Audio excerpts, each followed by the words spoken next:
नमस्कार दोस्त। उत्तर प्रदेश सरकार की तरफ से वृद्धा पेंशन दिव्यांग पेंशन को लेके बहुत ही बड़ी खुशखबरी आ गई है। यूपी सरकार ने पेंशन के नियम में बहुत ही बड़ा बदलाव कर दी है। अब दोस्तों, परिवार स्तर की नकल अगर आपके पास नहीं है, या आपके पास स्कूल की मार्कशीट नहीं है, या आपके पास जन्म प्रमाण पत्र नहीं है, फिर भी जो आप लोग की पेंशन है रद्द नहीं होगी। आप लोग का सत्यापन होगा और पेंशन भी अप्रूव होगी। इसके अलावा सरकार ने 5 डॉक्यूमेंट्स और बताए हैं। अगर इनमें से एक भी डॉक्यूमेंट्स आपके पास है तो आप लोग की जो पेंशन है बन जाएगी और सत्यापन भी हो जाएगा। वो कौन-कौन सा डॉक्यूमेंट्स है आप लोग को इस वीडियो में बताने वाला हूँ। और दोस्तों, उत्तर प्रदेश में जिन लाभार्थियों की पेंशन नहीं आई है, जनवरी, फरवरी, मार्च की रुकी हुई थी, उन सबका पैसा कब आने वाला है, अप्रैल, मई, जून की किस्त का पैसा आप लोग को ₹45 कब मिलने वाला है, मैं सभी जानकारी आप लोग को इस वीडियो के माध्यम से देने वाला हूँ। अगर आप लोग चैनल पर सब्सक्राइब कर लेना है और बेल आइकन को भी प्रेस कर लेना है। चलिए दोस्तों, स्टार्ट करते हैं। दोस्तों, आप लोग यहाँ पर देख सकते हो जो अपडेट आई है 20 मई 2026 की अपडेट है। और यहाँ पर बताया गया है कि यूपी के हजारों बुजुर्गों और दिव्यांगों को राहत यानी पेंशन के नियम में सरकार ने बड़ा बदलाव कर दिया है। अब ये डॉक्यूमेंट्स नहीं रहेंगे जरूरी। यानी कौन कौन से डॉक्यूमेंट्स जरूरी नहीं रहेंगे, किन लोगों के लिए नहीं रहेंगे, और कौन सा डॉक्यूमेंट्स के अलावा आप लोग को देना होगा। तो यहाँ पर बताया जा रहा है कि उत्तर प्रदेश सरकार ने वृद्धावस्था और दिव्यांग पेंशन को लेकर नए नियम जारी किए हैं, जिनके अनुसार अब हाई स्कूल का प्रमाण या दोस्तों परिवार स्तर में नाम नहीं होने पर भी पेंशन आप लोग को मिलेगी। यानी इसके अलावा डॉक्यूमेंट्स कौन सा आप लोग को देना होगा और ये किन लोगों के लिए नियम सरकार ने बनाया है। यानी उत्तर प्रदेश में अब वृद्धावस्था पेंशन के लिए आवेदन करना पहले से कहीं ज़्यादा आसान होने जा रहा है। यानी योगी सरकार ने शहरी क्षेत्रों में रहने वाले बुजुर्गों को बड़ी राहत देते हुए पेंशन के नियमों में अहम बदलाव किया है। अब ऐसे वरिष्ठ जो नागरिक हैं, जिनके पास हाई स्कूल का प्रमाण पत्र या परिवार स्तर की नकल नहीं है, वे 5 वैकल्पिक दस्तावेज के जरिए अपना उम्र प्रमाणित कर पेंशन योजना का लाभ उठा सकते हैं। यानी दोस्तों, अगर आपके पास इन तीनों में से दोनों में से डॉक्यूमेंट्स नहीं है, तब भी इसके अलावा कौन सा डॉक्यूमेंट्स आप देके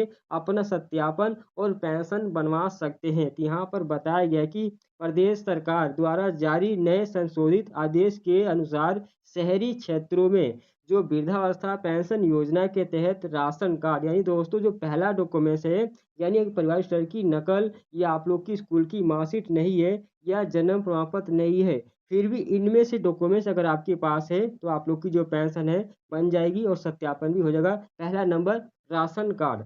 अगर आपके पास राशन कार्ड है तब भी आप लोग का काम हो जाएगा। वोटर आईडी कार्ड है तब भी आपका काम हो जाएगा। ड्राइविंग लाइसेंस बना है तब भी आपका काम हो जाएगा। पासपोर्ट अगर आपका बना है वो भी आप लोग का उम्र का प्रमाणित यानी दस्तावेज माना जाएगा। ये आपका पैन कार्ड है, यानी आयु सत्यापन के लिए मान दस्तावेज माने जाएंगे। यानी दोस्तों, इन पांचों डॉक्यूमेंट्स को आयु प्रमाण के रूप में माना जाएगा। यह फैसला उन हजारों बुजुर्गों के लिए राहत लेकर आया है जो दस्तावेजों की कमी के कारण अब तक दोस्तों योजना से वंचित रह जाते थे। यही दोस्तों, बहुत से ऐसे लोग हैं जो शहर में रहते थे, लेकिन उनके पास जो परिवार स्तर की नकल नहीं थी, या दोस्तों नाम नहीं था, या दोस्तों उनकी हाई स्कूल की मार्कशीट नहीं थी, पढ़े लिखे नहीं थे, तो उन लोगों को दिक्कत हो रही थी। इसकी वजह से सरकार ने इस नियम को लाई है। यानी अगर आपके पास इन पांचों डॉक्यूमेंट्स में से कोई भी एक डॉक्यूमेंट्स है तो आप लोग का पेंशन बन जाएगा। उम्र साबित करने के लिए इनमें से कोई एक डॉक्यूमेंट्स आप लोग को देना होगा।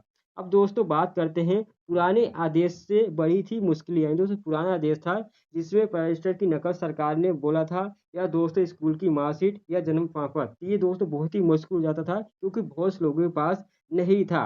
अब दोस्तों दरअसल मार्च 2026 से जारी आदेश में आधार कार्ड पे दर्ज जन्म तिथि को आयु प्रमाण के रूप में मान्यता नहीं दी गई थी। इसके बाद शहरों में रहने वाले कई बुजुर्ग हैं, उनके सामने आवेदन पर संकट खड़ा हो गया था। यानी नया आवेदन नहीं कर पा रहे थे, उनको प्रवेश की नकल में नाम नहीं था, तो उन लोगों को दिक्कत हो रही थी। अब दोस्तों, यहाँ पर खासकर जो गरीब बस्तियों और दोस्तों पुराने शहरों में रहने वाले लोगों के पास ना तो शैक्षणिक प्रमाण पत्र थे और दोस्तों ना ही परिवार स्तर की नकल उपलब्ध थी। अब दोस्तों उनके लिए बहुत ही बड़ी खुशखबरी लेके आ गई है। यानी सरकार ने माना है कि ग्रामीण क्षेत्रों में परिवार स्तर आसानी से उपलब्ध हो जाते हैं, लेकिन जो शहरी क्षेत्र में ऐसी व्यवस्था नहीं होने से आवेदन प्रक्रिया बाधित हो रही थी। इसी समस्या को देखते हुए अब 5 वैकल्पिक दस्तावेजों को मंजूरी दी गई है। यानी दोस्तों जो मैंने बताया डॉक्यूमेंट्स, उस पाँचों में से आप किसी एक को देकर अपना यानी सत्यापन करा सकते हैं और पेंशन बनवा सकते हैं।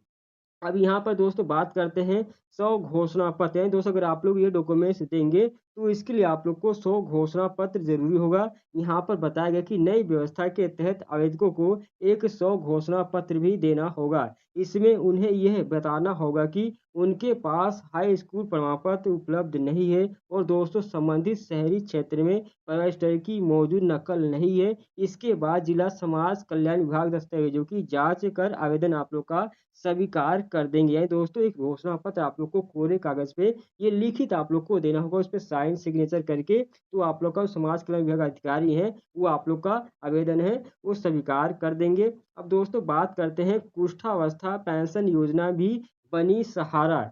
यानी इसी बीच योगी सरकार की कुष्ठावस्था पेंशन योजना भी हजारों दिव्यांग जनों के लिए संबल बनकर उभरी है। प्रदेश में वर्तमान समय में 13,000 से अधिक लाभार्थियों को प्रतिमाह 3,000 रुपये की सहायता दी जा रही है। पहले दोस्तों यह राशि 2,500 रुपये थी, सरकार ने इसे बढ़ाकर 3,000 रुपये कर दिया है।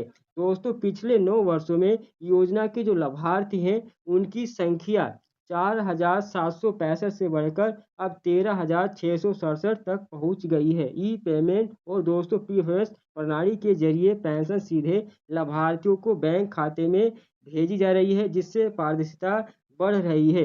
अब दोस्तों बात करते हैं रुकी हुई पेंशन इसी महीने मिलेगी मई में या दोस्तों जून में, क्योंकि दोस्तों बहुत से लाभार्थियों को मई में पेंशन का पैसा दिया गया है, लेकिन अभी दोस्तों 12 लाख अधिक लाभार्थी हैं जिनको पेंशन का पैसा नहीं मिल पाया है। उन सबको अब जून में आएगी, यानी एक मुश्त किस्त। यानी जिन लाभार्थियों का डेटा हाल में ही सत्यापित वेरीफाई हुआ है उनका रुका हुआ पैसा 15 जून से लेके 30 जून 2026 के बीच उनके खातों में भेज दिया जाएगा।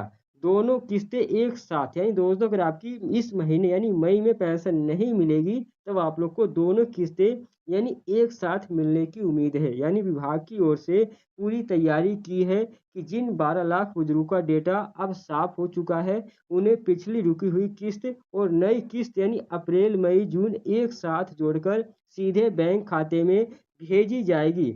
सबसे बड़ा सवाल यह है कि क्या इस बार 1,500 रुपये प्रति माह पेंशन आप लोग को मिलेगी। तो दोस्तों बजट में हरी झंडी उत्तर प्रदेश के मुख्यमंत्री योगी आदित्यनाथ ने यूपी बजट 2026-27 के दौरान अपने चुनाव के संकल्प पत्र के वादों को पूरा करते हुए सामाजिक सुरक्षा पेंशन को 1,000 से बढ़ाकर 1,500 रुपये प्रतिमाह करने का ऐतिहासिक ऐलान किया था। यानी इसके लिए बजट में पर्याप्त धनराशि भी आवंटित की जा चुकी है। अब दोस्तों खाते में आएंगे 4,500 रुपये।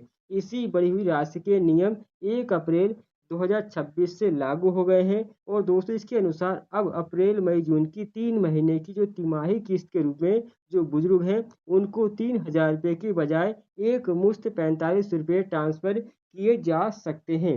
यानी रुकी हुई पेंशन वालों को बम्पर फायदा होने की उम्मीद है। यानी जिन 12 लाख बुजुर्गों की जनवरी फरवरी मार्च की किस्त 3,000 रुपये भी रुकी हुई है, यदि उन्हें दोनों किस्तें एक साथ मिलती हैं तो उनके खाते में 7,500 रुपये यानी 3,000 रुपये पुरानी वाले और 45 रुपये नई तक आप लोग को भारी राशि यानी 7,500 रुपये की आपको किस्त एक साथ में मिल सकती है। तो यहाँ पर दोस्तों सभी जानकारी मैंने दे दूँ। अगर दोस्तों आप लोग को कोई जानकारी पूछनी है आप कमेंट में पूछना, आपकी पेंशन आई है कि नहीं और कौन सी पेंशन आपकी नहीं आई है, जनवरी फरवरी मार्च की किन बुजुर्गों की पेंशन रुकी है और दोस्तों आप लोग की जो पेंशन है कितनी आई है, सभी आप लोग कमेंट में जरूर बताना। अगर दोस्तों आप लोग को ये वीडियो अच्छी लगे तो लाइक करना, कमेंट करना, दोस्तों शेयर करना। चलिए दोस्तों मिलते हैं नए वीडियो में नए टिप। बाय।